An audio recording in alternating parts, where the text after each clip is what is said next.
मोचीअ sandal खणी नौजवान जे आॾो रखंदे चयो, आ पुट ही वठ। चाचा घणा पैसा थिया? मोचीअ चयो, पुट 200 रुपया थिया। छोकिरे कावड़ वारे अंदाज़ में चयो, छाजा 200 रुपया? तुंहिंजो मथो त ख़राबु नाहे थियो?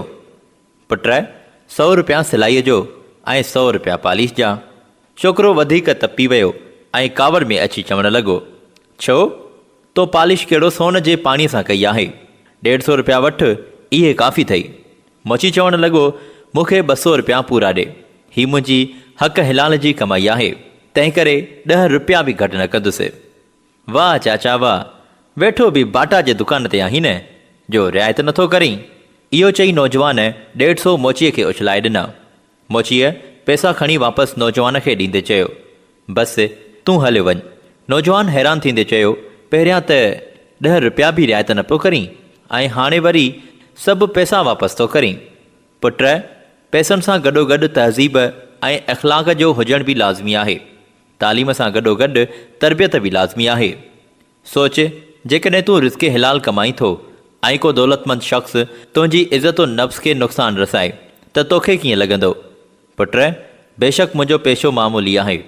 मां मोची आहियां। मां माण्हुनि जा बूट सिलाई ऐं पालिश करियां थो, पर मुंहिंजी हक़ हिलाल जी कमाई आहे। तव्हां ईअं मुंहिंजी बेइज़ती नथा करे सघो। जीअं तूं मूंखे पैसा उछलाए ॾिना आहिनि, ईअं त तवाइफ़नि खे उछलाए ॾिबा आहिनि। हक़ हिलाल कमाइण वारनि खे मुठि बंदि करे पैसा ॾिना वेंदा आहिनि त जीअं उहे अहसासे कमतरीअ जो शिकार न बणिजनि। नौजवान शर्मसार थींदे मोचीअ खे चवणु लॻो, चाचा मां शर्मिंदा आहियां जो मां तव्हां सां बदतमीज़ीअ वारे लहजे में ॻाल्हायो, पर मां अॼु तव्हां सां वाइदो थो करियां त अॼु खां पोइ कॾहिं बि हक़ हिलाल कमाइण वारे जी दिलि न ॾुखाईंदुसि।